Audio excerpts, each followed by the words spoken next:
നമസ്കാരം, ഞാൻ ഡോക്ടർ ഐശ്വര്യ. ഇപ്പൊ നമ്മുടെ വെക്കേഷൻ ഒക്കെ കഴിഞ്ഞു, മൺസൂൺ തുടങ്ങി. ഇനിയിപ്പോ അധികം വൈകാതെ തന്നെ കുട്ടികളുടെ സ്കൂളൊക്കെ തുടങ്ങി, സ്കൂളൊക്കെ റീഓപ്പൺ ചെയ്ത് കുഞ്ഞുമക്കളൊക്കെ സ്കൂളിൽ പോവാണല്ലോ. അപ്പൊ പോകുമ്പോ തന്നെ മിക്കവാറും പല കുട്ടികൾക്കും കണ്ടിന്യൂസ്ലി ചുമ, തുമ്മല്, ജലദോഷം, ഇങ്ങനെ റെക്കറന്റ് ആയിട്ടുള്ള ഇൻഫെക്ഷൻസ് ഉണ്ടാവുകയും അതുപോലെ ചില ഹെൽത്ത് ഇഷ്യൂസ് ഒക്കെ ഉണ്ടാവുകയൊക്കെ ചെയ്യാനുള്ള ചാൻസസ് ഉണ്ടല്ലേ. അപ്പോൾ ഈ സീസണിൽ നമുക്ക് എന്തൊക്കെയാണ് ആസ് എ പാരന്റ് എന്തൊക്കെ മെഷേഴ്സ് ആണ് ശ്രദ്ധിക്കേണ്ടത് എന്നുള്ളതിനെ പറ്റിയൊക്കെ സംസാരിക്കാൻ വേണ്ടി നമ്മുടെ കൂടെയുള്ളത് എറണാകുളത്തുള്ള ലൈഫ് ലൈൻ ഹോമിയോപ്പതിയുടെ മാനേജിംഗ് ഡയറക്ടർ ആയിട്ടുള്ള ഡോക്ടർ വിനയ്, മാനേജിംഗ് പാർട്ണർ ആയിട്ടുള്ള ഡോക്ടർ വിജയലക്ഷ്മി. ഡോക്ടർ ഇപ്പോൾ ഒരു പീഡിയാട്രിഷ്യൻ ആണല്ലോ. എന്തൊക്കെയാണ് കോമൺ ആയിട്ട് നമ്മുടെ കുഞ്ഞുമക്കളിൽ ഉണ്ടാവുന്ന ഹെൽത്ത് കൺസേൺസ് സ്കൂളിലൊക്കെ പോകുന്ന സമയത്ത് കോമൺ ആയിട്ട് ഉണ്ടാവുന്ന എന്തൊക്കെയാണ്?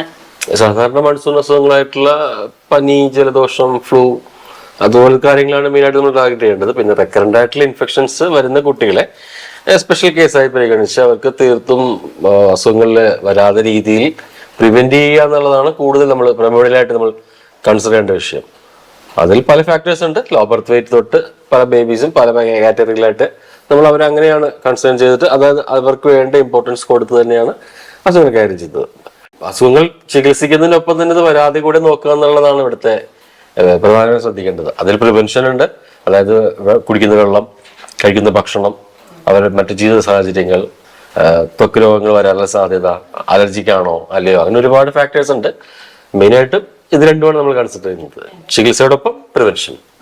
കുറെ കുട്ടികൾക്ക് ഇങ്ങനെ എല്ലാ ആഴ്ചയിലും അല്ലെങ്കിൽ വളരെ ഫ്രീക്വന്റ് ആയിട്ട് ആന്റിബയോട്ടിക്സ് യൂസ് ചെയ്യുക അല്ലെങ്കിൽ ഹോസ്പിറ്റലിൽ പോയി അഡ്മിറ്റ് ചെയ്യുക എന്നുള്ള ഒരു സാഹചര്യത്തിലോട്ട് എത്താറുണ്ട്. അപ്പൊ അതിന്റെ ഒരു പ്രശ്നം എന്ന് പറയുന്നത് ഇമ്മ്യൂണിറ്റിയുടെ കുറവും കൂടെ ആണല്ലോ. അതെ, നാച്ചുറലി ഇമ്മ്യൂണിറ്റി ബൂസ്റ്റ് ചെയ്യാനായിട്ട് നമുക്ക് ബാലൻസ്ഡ് ആയിട്ടുള്ള ഡയറ്റ് കൊടുക്കാം. നല്ല തിളപ്പിച്ചാറിയ വെള്ളം, പിന്നെ ന്യൂട്രീഷ്യസ് ആയിട്ടുള്ള ഫുഡ് എന്ന് പറയുമ്പോൾ ക്വാണ്ടിറ്റി നോക്കണ്ട.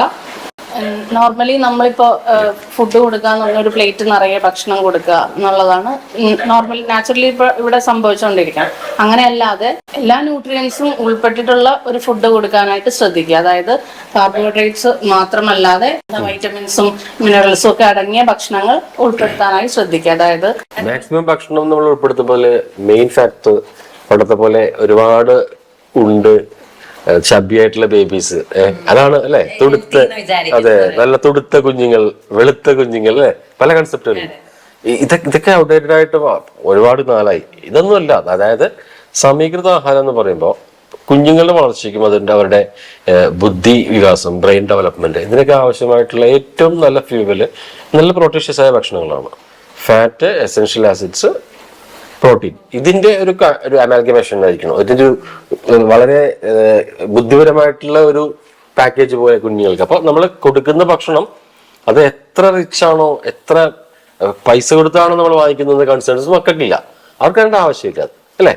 അപ്പൊ നമ്മൾ ഏറ്റവും അവൈലബിൾ ആയ സോഴ്സസ്, നമ്മുടെ സാധാരണ നിത്യോപയോഗ സാധനങ്ങളായ പരിപ്പ്, പയർ, കടല, ഇഡ്ലി, അതിൽ ഉഴുന്ന്, ദോശ, എല്ലാ സാധനങ്ങളും, അതുപോലെ നിത്യോപയോഗത്തിൽ നമുക്ക് അഫോർഡ് ചെയ്യാൻ പറ്റുന്ന, അത് ഏറ്റവും ഇമ്പോർട്ടൻ്റ് ആണ്, നമ്മൾക്ക് അഫോർഡ് ചെയ്യാൻ പറ്റുന്ന ഫുഡ് സോഴ്സ് നമ്മളെ മക്കളെ ശീലിപ്പിക്കുക.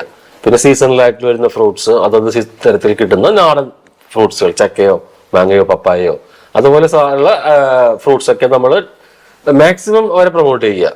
പിന്നെ തീർച്ചയായിട്ടും ജങ്ക് ഫുഡ്സ് അത് തീർച്ചയായും അവോയ്ഡ് ചെയ്യുക. അതിനോടുള്ളൊരു വാസന, കഴിക്കാനുള്ള ആഗ്രഹം തോന്നിയാൽ അത് തീർച്ചയായിട്ടും അത് ഒഴിവാക്കാൻ പറ്റാത്തൊരു കാര്യത്തിനാണ്.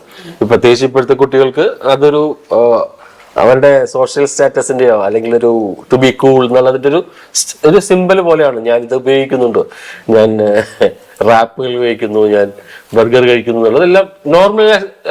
അത് നമ്മളും സമൂഹത്തിൽ അത് ഒരു നോർമലൈസ്ഡ് ആയിട്ടുള്ള ഒരു കാര്യമായി മാറി. അപ്പോൾ തിരിച്ചു നാടൻ ഭക്ഷണങ്ങൾ കഴിക്കേണ്ട ആവശ്യം, വയറിന്റെ ദഹനം, അതിൽ നമ്മുടെ ഫൈബർ അടങ്ങിയ ഭക്ഷണങ്ങളുടെ ഇമ്പോർട്ടൻസ്, ഇതൊക്കെ ഒരു പരിധിവരെ ബുദ്ധിമുട്ടാണ്. അത് കുഞ്ഞു പ്രായത്തിലേ നമ്മൾ സ്റ്റാർട്ട് ചെയ്താൽ മാത്രമേ അത് ആപ്ലിക്കബിൾ ആവുള്ളൂ. അല്ലെങ്കിൽ ഒരു പ്രത്യേക കാലഘട്ടത്തിൽ നമ്മൾ ഇവരെ എല്ലാ തരത്തിലും നമ്മൾ അവരെ ഓമനിച്ച് വളർത്തി എല്ലാം ചെയ്തിട്ട് ഒരു കാലഘട്ടത്തിൽ ഇത് അവരുടെ നിത്യോപയോഗ സാധനമായിട്ട് മാറ്റിക്കഴിഞ്ഞാൽ അവരത് അക്സെപ്റ്റ് ചെയ്യണമെന്നില്ല. ഏറ്റവും ബെറ്റർ ചെറിയ മക്കളായിരിക്കുമ്പോൾ തന്നെ ശീലിപ്പിക്കുക. ഡെയിലി ഒരു ഫ്രൂട്ടോ അല്ലെങ്കിൽ ഒരു സാലഡോ ഏതെങ്കിലും തരത്തിൽ അവരുടെ ഭക്ഷണത്തിൽ ഉൾപ്പെടുത്തുക. അതൊരു മിഡ് ഡേ ആയിരിക്കാം, അല്ലെങ്കിൽ പോസ്റ്റ് ലഞ്ച് ആയിരിക്കാം, അല്ലെങ്കിൽ ഏതെങ്കിലും സമയത്താണെങ്കിലും.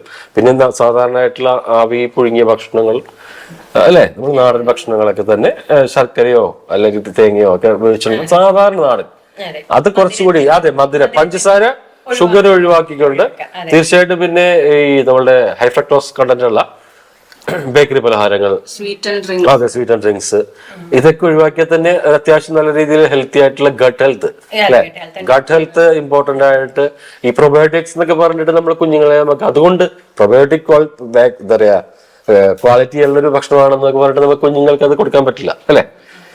അപ്പൊ അത് വളരെ ട്രിക്കി ആയിട്ടുള്ള പൊസിഷനാണ്, നമ്മളത് കുറച്ച് സ്മൂത്ത് ആയിട്ട് കൈകാര്യം ചെയ്യാം. അതെ, ഡോക്ടർ ഇപ്പൊ പറഞ്ഞ പോലെ തന്നെ ഈ ന്യൂട്രീഷ്യസ് ഫുഡ് കൊടുക്കുന്ന സമയത്തൊക്കെയും വേറെ പ്രശ്നം കൂടെ അമ്മമാര് ഫേസ് ചെയ്യുന്നുണ്ട്. അതായത് പിക്കി ഈറ്റിംഗ്, ജങ്ക് ഫുഡ്സിന്റെ ഉപയോഗം തന്നെയാണ് ഒരു പരിധിവരെ അതിന്റെ കാരണം. അതേപോലെ സ്ക്രീൻ ടൈമും, അതായത് കുട്ടികൾ എത്ര ക്വാണ്ടിറ്റി കഴിക്കുന്നു, എന്താ കഴിക്കുന്നതെന്ന് അവരറിയാത്തൊരവസ്ഥയിലോട്ട് പോവാം. അതായത് ഇപ്പൊ നമ്മളിപ്പോ ഈ കാലഘട്ടത്തിൽ ഇമോഷണൽ ഇന്റലിജൻസ് അല്ലെങ്കിൽ അതൊക്കെ പറയുന്ന പോലെ തന്നെ ഈ ഫുഡ് കഴിക്കാനും അല്ലെങ്കിൽ ആ ഗട്ട് ഹെൽത്തിനെ കുറിച്ചും ഒരു മിനിമം ഇന്റലിജൻസ് ആ ഒരു ഹ്യൂമൻ ബീനെ വേണം എന്നാണ് എനിക്ക് തോന്നിയത്. അതായത് എന്താ കഴിക്കുന്നത്, എത്ര ക്വാണ്ടിറ്റി അവന്റെ ശരീരത്തിന് വേണം എന്ന്, അതുപോലെ തന്നെ ആ കഴിക്കുന്നതിന്റെ രുചിയും ടെക്സ്ചറും ഒക്കെ ആ കുട്ടി അറിഞ്ഞ് കഴിക്കുന്നതായിരിക്കും. ആണെങ്കിൽ അത് കിട്ടുന്നില്ല. അതെ, സ്ക്രീനിൽ മാത്രം ശ്രദ്ധിച്ച് എന്ത് കൊടുത്താലും ഇല്ല ഡോക്ടർ, അതിലെ ഒരു രസകരമായ എനിക്കൊരു എക്സ്പീരിയൻസ് ഉണ്ട്. എന്റെ ഒരു പേഷ്യന്റ് OP-യിലെ 13 വയസ്സുള്ള കുട്ടിയാണ്. അപ്പൊ ഇവൻ ഇദ്ദേഹം പറഞ്ഞ പോലെ തന്നെ ഭയങ്കര ചൂസിയാണ്, ഭക്ഷണത്തിലെ കറികളിലൊക്കെ ഒരുപാട് കൺസേൺ കൊടുക്കുന്ന കുട്ടിയാണ്.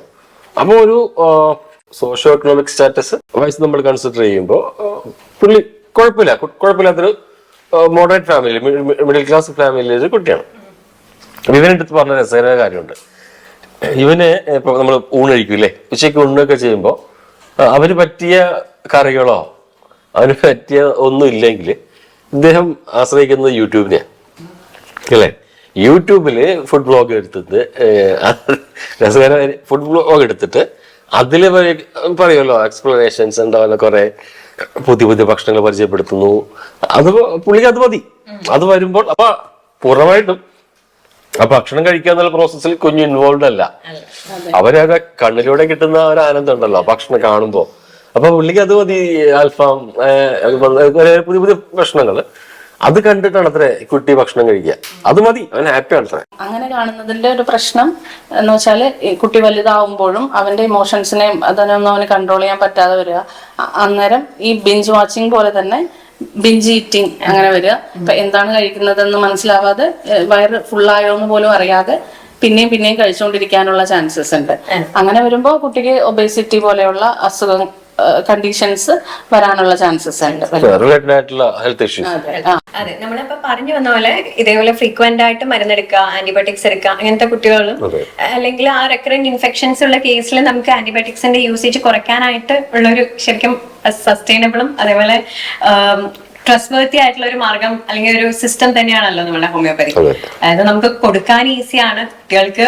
അതുപോലെ ഇപ്പൊ വേറെ സിറപ്സ് ഒക്കെ കഴിക്കുന്നതിനേക്കാളും അമ്മമാർക്ക് ഇല്ല, അതെ അവർക്ക് കഴിക്കാനും ഇഷ്ടത്തോടു കൂടിയാണ് സത്യത്തിൽ നമ്മളുടെ എല്ലാ പേഷ്യൻസ് ആയിട്ടുള്ള കുഞ്ഞുമക്കളും കഴിക്കുന്നത്. വളരെ ഇഷ്ടത്തോടെയാണ് നമ്മുടെ ഗ്ലോബിൾസ് ആയാലും പിൽസ് ആയാലും ഒക്കെ അല്ലെ. അപ്പൊ ഹോമിയോപ്പതിക്ക് നമുക്ക് ഈ പീഡിയാട്രിക് ഇഷ്യൂസിന്റെ കേസിൽ എന്തൊക്കെയാണ് ചെയ്യാൻ പറ്റുക?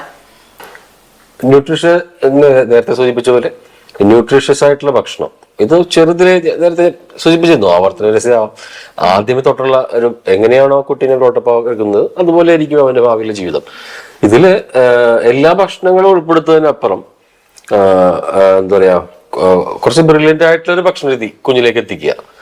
പിന്നെ പ്രിവെന്റീവ് എന്നുള്ള രീതി വരുമ്പോൾ നമുക്കറിയാലോ സാധാരണ വൈറ്റമിൻ സി ഉള്ള ഭക്ഷണങ്ങൾ, പിന്നെ വ്യക്തിശുചിത്വം കാര്യങ്ങൾ, ഡെന്റൽ കെയർ.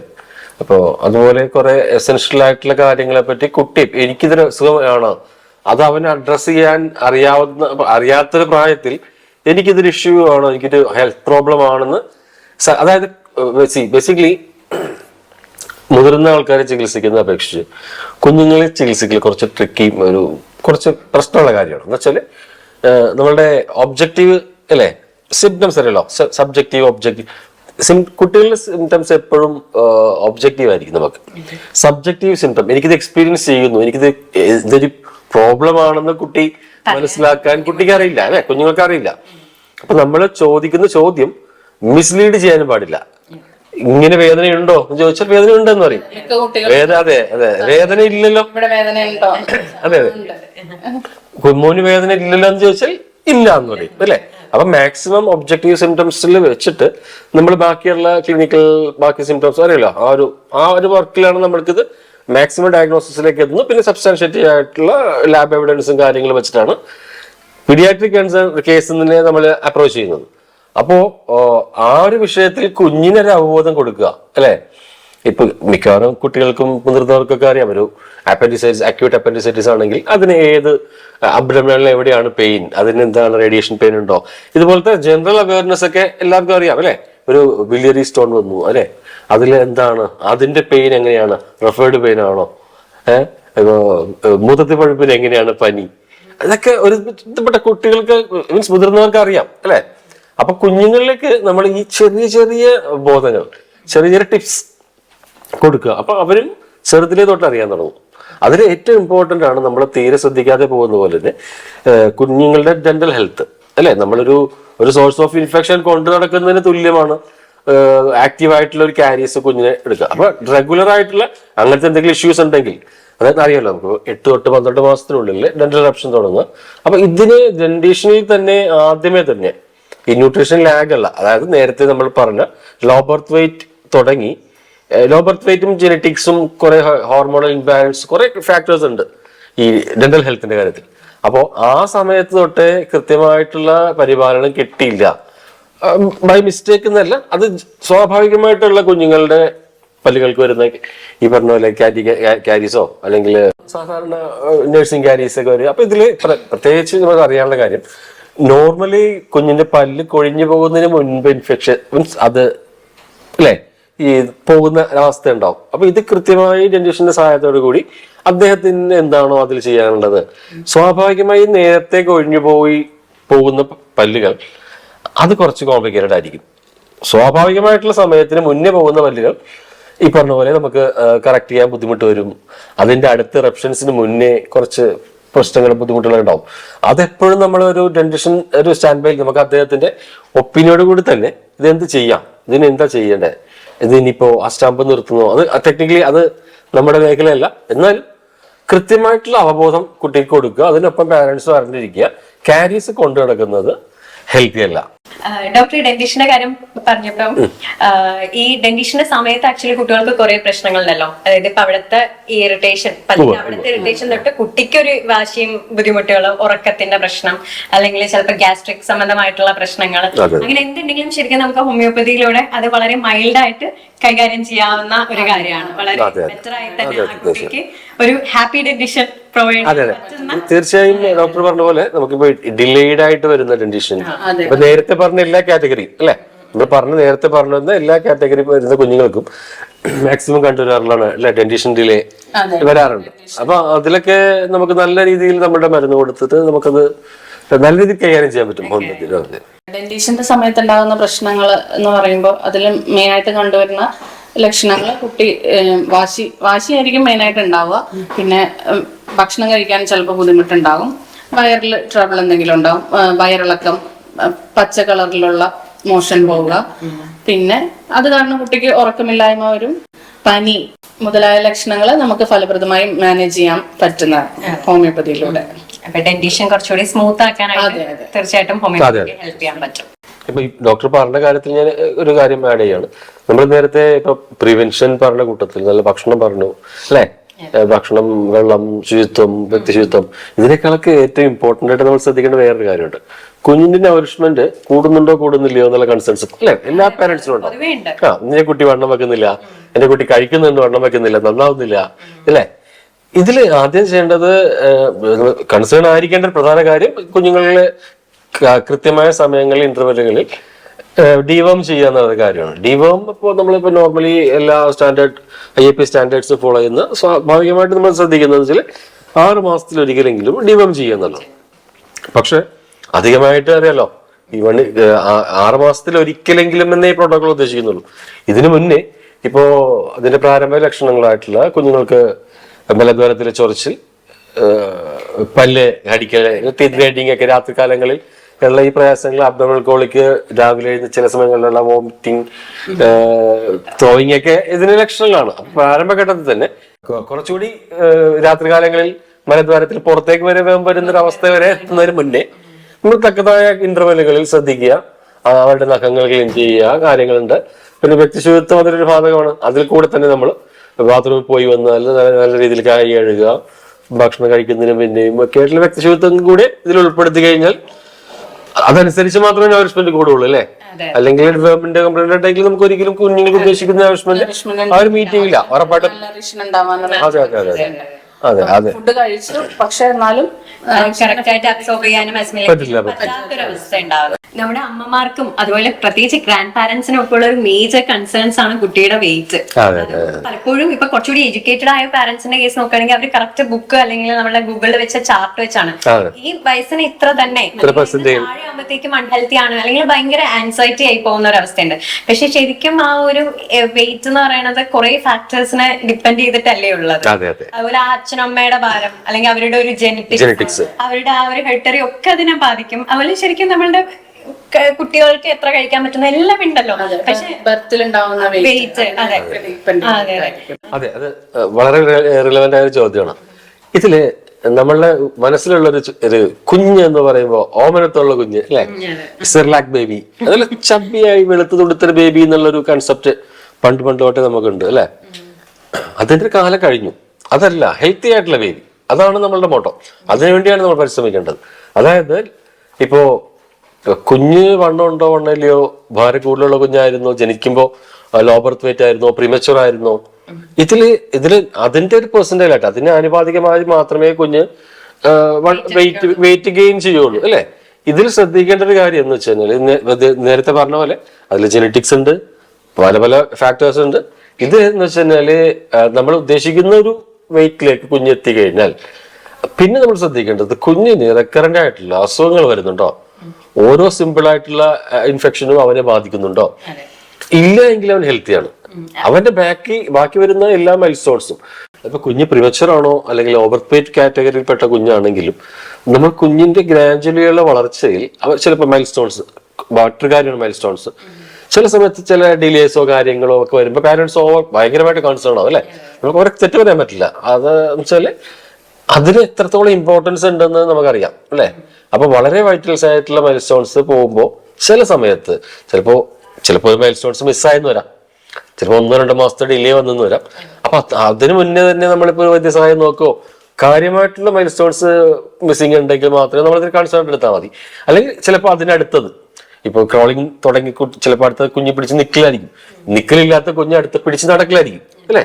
അപ്പൊ അതിന് ചില കാലതാമസങ്ങൾ ഉണ്ടാവാറുണ്ട്. അപ്പൊ അതിൽ കൂടുതലായിട്ട് നമ്മൾ കൺസേൺ ചെയ്യേണ്ട കാര്യമില്ല. ഒരു പക്ഷെ അങ്ങനെ ഉണ്ടെന്നുണ്ടെങ്കിൽ അത് നമ്മൾ നോക്കാം, അത് നമ്മൾ ചികിത്സിച്ച് ശരിയാക്കാവുന്നതാണ്. അപ്പൊ ഇതുപോലെ തന്നെ നേരത്തെ നമ്മൾ ആദ്യം സംസാരിച്ച കൂട്ടത്തിൽ ഞാൻ സൂചിപ്പിച്ചിരുന്നു, ലോ ബർത്ത് വെയിറ്റ് ബേബീസിന് നമ്മൾ എന്തിനാ അത്ര ഇമ്പോർട്ടൻസ് കൊടുക്കണമെന്നല്ല അല്ലെ. അപ്പോ ഈ പറഞ്ഞ പോലെ തന്നെ premature babies almost low birth weight ആയിരിക്കും. നമ്മൾ ഉദ്ദേശിക്കുന്നത് ഓൾമോസ്റ്റ് ഫുൾ ടൈമോ അല്ലെങ്കിൽ നോർമൽ ആയിട്ടുള്ള ഒരു സാധാരണ ഗർഭധാരണ കഴിഞ്ഞ ആണെങ്കിലും പല പോസിബിലിറ്റീസും കൊണ്ടിട്ട് അറിയില്ല, നോർമലി 2.5 താഴെ വരുന്ന കുഞ്ഞുങ്ങൾ അല്ലെ, അണ്ടർ വെയിറ്റ്, നൗറിഷ്മെന്റിൽ കുറച്ച് പ്രശ്നമുള്ളത്, അവരുടെ ത്രൈവ് കുറവുള്ള കുഞ്ഞുങ്ങളെ നമ്മൾ എന്തുകൊണ്ട് കൂടുതൽ കാര്യമായിട്ട് എടുക്കുന്നു, അത് വളരെ ഇമ്പോർട്ടൻ്റ് ആയ കാര്യമാണ്. അതായത് അത്തരം കാറ്റഗറി കുഞ്ഞുങ്ങളുടെ ജീവിതത്തിലെ ഏറ്റവും ഇമ്പോർട്ടൻ്റ് ആയിട്ടുള്ള ആണ് അവരുടെ നീനോട്ടൽ പീരീഡ്, അതായത് ഫസ്റ്റ് 28 days അല്ലെ. അപ്പോൾ ഈ ഒരു കാറ്റഗറി കുഞ്ഞുങ്ങൾക്ക് ആ സമയത്ത് ഒരു ഇൻഫെക്ഷൻ വരാതെ നോക്കുക അല്ലെ. വരാതെ നോക്കുക എന്ന് പറഞ്ഞാൽ പ്രത്യേക കാരണം എന്ന് പറഞ്ഞാല് പ്രത്യേകിച്ച് ലോ ബർത്ത് വെയിറ്റ് ബേബീസിന് ഇപ്പോൾ റെസ്പിറേറ്ററി ഇൻഫെക്ഷൻസോ കാര്യങ്ങളോ എന്തൊരു അസുഖങ്ങൾ വന്നാലും അതൊരു ന്യൂമോണിക് സ്റ്റേജിലേക്ക് വന്നാൽ കുഞ്ഞുങ്ങളെ തന്നെ നമുക്ക് നഷ്ടപ്പെടുന്ന അവസ്ഥയിലേക്ക് കേസസ് മാറാറുണ്ട്. അതുകൊണ്ടാണ് ലോ ബർത്ത് വെയിറ്റ് ബേബീസിന് ഇത്ര ഇമ്പോർട്ടൻസ് കൊടുക്കുന്നതും കാര്യങ്ങളും. നമ്മൾ സാധാരണ നമ്മുടെ ധാരണയില് ഇപ്പോ കുഞ്ഞുങ്ങളെ അകാലത്തിൽ നഷ്ടപ്പെടുന്ന ഇപ്പൊക്കെ ആരോഗ്യ മേഖല ഇത്ര ഡെവലപ്പ് ആയപ്പോൾ അതിൻ്റെതായ പോസിബിലിറ്റീസ് ഉണ്ട്. ഇപ്പൊ അതിസാരം വന്നിട്ടൊക്കെ അല്ലെ, മുന്നേ വയറിളക്കം വന്നിട്ട് നമ്മൾ കുഞ്ഞുങ്ങളെ നഷ്ടപ്പെടുന്ന അവസ്ഥ ഒരുപാട് ഉണ്ടായിട്ടുണ്ട്. ഇത് ന്യൂമോണിയ ഒട്ടും പിന്നിലല്ല, ന്യൂമോണിയയും ഓൾമോസ്റ്റ് സർപാസ് ചെയ്യുന്ന പോലെയാണ്. ഇൻഫാന്റൽ മോർട്ടാലിറ്റി റേറ്റിന്റെ കൺസേൺ എടുത്തു കഴിഞ്ഞാൽ അത് ഓൾമോസ്റ്റ് ഈക്വൽ ആണ്. ഇതിനേക്കാൾ അപകടകരമായ വേറൊരു കാര്യം, വൺസ് ഒരു ലോവർ റെസ്പിറേറ്ററി ഇൻഫെക്ഷൻ ഈ നീനോട്ടൽ പീരീഡിൽ വന്നിട്ടുണ്ടെന്ന് ചോദിക്കുക, ഓക്കെ, ഈ പെർസിസ്റ്റന്റ് ന്യൂമോണിയ എന്നുള്ള അവസ്ഥയുണ്ട്. കുഞ്ഞുങ്ങൾക്ക് വേറെ ഏതൊരു അപ്പർ റെസ്പിറേറ്ററി, അത് ചെറിയൊരു ജലദോഷം, തൊണ്ടവേദന, ഒരു പനി, ചുമ തുടങ്ങിയാൽ അത് ഏത് സാഹചര്യത്തിൽ വേണമെങ്കിലും എത്രയും പെട്ടെന്ന് അടുത്തൊരു ന്യൂമോണിക് സ്റ്റേജിലേക്ക് വരാനുള്ള സാഹചര്യം ഉണ്ട്. അപ്പൊ അതുകൊണ്ടാണ് കുഞ്ഞുങ്ങളെ നമ്മൾ സ്പെഷ്യൽ കാറ്റഗറി എടുത്തിട്ട് അവരുടെ ഒരു പ്രാരംഭഘട്ടത്തിൽ കൊടുക്കുന്ന കെയർ പോലെ ഇരിക്കും അവരുടെ ബാക്കിയുള്ള ജീവിതത്തിൽ അവർക്ക് ബാക്കിയുള്ള അവരുടെ ഹെൽത്ത് ഇഷ്യൂസ്, ഹെൽത്ത് ഡെവലപ്മെന്റ്. അപ്പൊ അതുകൊണ്ട് തന്നെയാണ് ഏറ്റവും എല്ലാവരും ആ ഒരു കാറ്റഗറിനെ കൂടുതൽ ശ്രദ്ധയോടുകൂടി കാണണമെന്ന് പറയുന്നത്. സ്കൂളിൽ പോകുന്ന കുഞ്ഞുങ്ങളാണെങ്കിലും അപ്പൊ ആ സമയത്ത് ആദ്യമേ അവരുടെ പ്രാരംഭഘട്ടത്തിലെ ലക്ഷണങ്ങൾ കാണിക്കുന്നു. ഒരു ജലദോഷമായിരിക്കാം, ഒരു ചെറിയ ചുമയായിരിക്കാം, വെച്ചോണ്ടിരിക്കുക. അതായത് നമ്മൾ തന്നെ സെൽഫ് മെഡിക്കേഷൻ എടുക്കുക. അതായത് സാധാരണ നമ്മൾ കണ്ടുവരുന്ന പ്രവണത, ഒരു പനി വന്നാൽ ഉടനെ തന്നെ എടുത്തൊരു പാരസെറ്റമോളോ എന്തെങ്കിലും സിറപ്പോ കൊടുത്തിട്ട് കുഞ്ഞ് നോർമലായെന്ന്, അത് തീർത്തും ഒരു മാൽ പ്രാക്ടീസ് ആണ്, ഒരിക്കലും ചെയ്യാൻ പാടില്ലാത്ത കാര്യമാണ്. അതായത് പനി തനിയെ ഒരു അസുഖമല്ലല്ലോ, പനി ഒരിക്കലും പനി പല അസുഖങ്ങളുടെ ഒരു ലക്ഷണം മാത്രമാണ്. അപ്പൊ നമ്മൾ ആദ്യമേ ഈ പറഞ്ഞ നേരത്തെ സൂചിപ്പിച്ചിരുന്നു ഒബ്ജക്റ്റീവ് സിംറ്റം അല്ലെ, ഒബ്ജക്റ്റീവും സബ്ജക്റ്റീവും.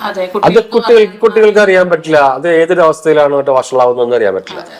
മാത്രമല്ല അത് വളരെ പെട്ടെന്ന് പ്രോഗ്രസീവ് ആവുന്ന ഒരു അസുഖമാണ്. അപ്പോ അതുകൊണ്ട് തന്നെ ആദ്യഘട്ടങ്ങളിൽ തന്നെ സ്കൂൾ ഗോയിങ് കുട്ടികൾക്ക് എന്തെങ്കിലും ഒരു ബുദ്ധിമുട്ട് വന്നാൽ എത്രയും പെട്ടെന്ന് ഡോക്ടറെ കൺസൾട്ട് ചെയ്യുക, സെൽഫ് മെഡിക്കേഷൻ എടുക്കാതിരിക്കുക, വെച്ചിട്ടിരിക്കാതിരിക്കുക. സമയം വളരെ ഇമ്പോർട്ടന്റ് ആണ്. നമ്മൾ തന്നെ വീട്ടില് ഹോം റെമഡീസ് ഒക്കെ ഉണ്ടല്ലോ, അതൊക്കെ കൊടുത്ത് നോക്കാതെ ഏറ്റവും പെട്ടെന്ന് വൈദ്യസഹായം നോക്കുക. ഓക്കെ, അതെ. അപ്പൊ നമ്മൾ പറഞ്ഞ പോലെ തന്നെ ഏത് കുഞ്ഞു അസുഖമാണെങ്കിലും ആ ഏർലി ഇന്റർവെൻഷന് ഭയങ്കര ഒരു ഇമ്പോർട്ടൻസ് ഉണ്ടല്ലോ. കോംപ്ലിക്കേഷൻസ് പ്രിവെന്റ് ചെയ്യാനാണെങ്കിലും അതേപോലെ നമ്മളുടെ മരുന്നുകൾ കൊടുക്കുന്ന സമയത്ത് കുട്ടികൾക്ക് പൊതുവേ ആ ഒരു ഇമ്മ്യൂണിറ്റി നാച്ചുറലി എൻഹാൻസ് ചെയ്യുന്ന പോലെ തോന്നിയിട്ടുണ്ട് അല്ലെ? അതെ, നമുക്ക് മെഡിസിൻ കൊടുത്തിട്ട് നാച്ചുറലി എൻഹാൻസ് ചെയ്യാൻ പറ്റും. നമ്മൾ നേരത്തെ പറഞ്ഞ പോലെ പനി ഒക്കെ നമ്മൾ പറഞ്ഞു. അതുപോലെ തന്നെ സ്കൂൾ ഗോയിങ് കുട്ടികളിൽ ഉണ്ടാകുന്ന മറ്റ് ഇൻഫെക്ഷൻസ് ആണ് UTI, യൂറിനറി ട്രാക്ട് ഇൻഫെക്ഷൻ, പിന്നെ കോൺസ്റ്റിപ്പേഷൻ, റെക്കറന്റ് ആയിട്ട് വരുന്ന ടോൺസിലൈറ്റിസ്, പിന്നെ അഡിനോയിഡ്സ്. അത് ഇൻഫെക്ഷൻ അല്ല എങ്കിൽ അഡിനോയിഡ്സ് ഉണ്ടാവും. അതെ, ഡോക്ടർ ഇപ്പൊ പറഞ്ഞ UTIയുടെ കാര്യം പറയുമ്പോൾ കുട്ടികൾ സാധാരണ സ്കൂളിലത്തെ ആ ക്ലെൻലിനെസിന്റെ പ്രശ്നമാവാം, അല്ലെങ്കിൽ അവർക്ക് പോകാനുള്ള മടിയാവാം. ചിലപ്പോ ഒരാൾക്ക് കൂട്ടൊക്കെ വേണമായിരിക്കുമല്ലോ, ചോദിക്കാനുള്ള മടിയാവാം. അതെ, അപ്പൊ അതൊക്കെ കൊണ്ടുവരിക അർജിങ് ഉള്ള സമയത്ത് ഒഴിക്കാതെ ഹോൾഡ് ചെയ്ത് വെക്കുന്നത് ശരിക്കും ഈ UTIക്ക് ഒരു മേജർ റീസൺ ആയിട്ട്. അതെ, ഇതിൽ വേറൊരു ഫാക്ടർ ഉണ്ട്. അതായത് നമ്മളുടെ മിച്ചുറേഷൻ റിഫ്ലെക്സ് പലർക്കും പല രീതിയിൽ അല്ലെ. നമുക്ക് മൂത്രം ഒഴിക്കാൻ തോന്നുന്നില്ല, അർജിങ്, എപ്പോ പോകണം, എത്ര സമയം പോകണം, എത്ര ഫ്രീക്വന്റ് ആയിട്ട് പോകണം.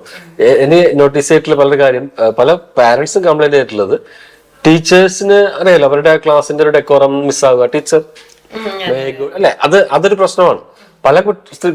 പല ടീച്ചേഴ്സും കുട്ടികളെ പെർമിറ്റ് ചെയ്യാറില്ല, ഇൻ ബിറ്റ്വീൻ ടൈമിൽ പെർമിറ്റ് ചെയ്യാറില്ല. നമ്മളത് കുറ്റമായിട്ട് പറയല്ല, പക്ഷെ അഡ്രസ് ചെയ്യപ്പെടേണ്ട ഒരു ആരോഗ്യ പ്രശ്നത്തിലേക്ക് പോകാൻ കേപ്പബിൾ ആയിട്ടുള്ള ഒരു കാര്യമാണ് അതല്ലേ. ഈ മൂത്രമൊഴിക്കാൻ എത്ര നേരം ഹോൾഡ് ചെയ്യണം, അത്ര നേരം ഹോൾഡ് ചെയ്ത് വെക്കുമ്പോൾ തന്നെ ബുദ്ധിമുട്ടാണത്. പിന്നെ എപ്പോൾ പോകണം, അത് മാത്രമല്ല കുഞ്ഞുങ്ങളുടെ ഒരു മാനസിക പിരിമുറുക്കം ഉണ്ടാവും.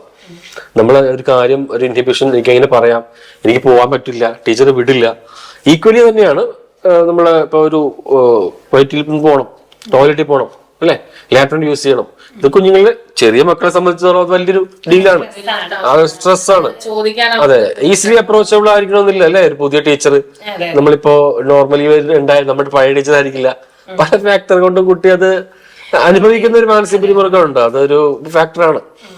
അതെ, അങ്ങനെ ആക്ച്വലി അങ്ങനെ ഹോൾഡ്, ആ റിഫ്ലെക്സ് ഹോൾഡ് ചെയ്യുന്നതുകൊണ്ട് തന്നെ ആക്ച്വലി ആ ക്ലാസ് മുടങ്ങണ്ടെന്ന് വെച്ചായിരിക്കും ടീച്ചർ ശ്രദ്ധിക്കാനും പറ്റില്ല, അവർക്ക് ശ്രദ്ധിക്കാൻ പറ്റില്ല. അത് ഒരുപാട് നോട്ടീസ് ബുദ്ധിമുട്ടായി പോവാണ് ആക്ച്വലി ചെയ്യാം. അതുപോലെ തന്നെ ഈക്വലി ഇമ്പോർട്ടന്റ് ആയിട്ടുള്ള കാര്യം, ഈ സ്ട്രെസ് ഒക്കെ കൊണ്ടിട്ട് രാത്രിയിൽ കുട്ടികൾ ബെഡ് വെറ്റിംഗ് അങ്ങനെ സംഭവിക്കാം.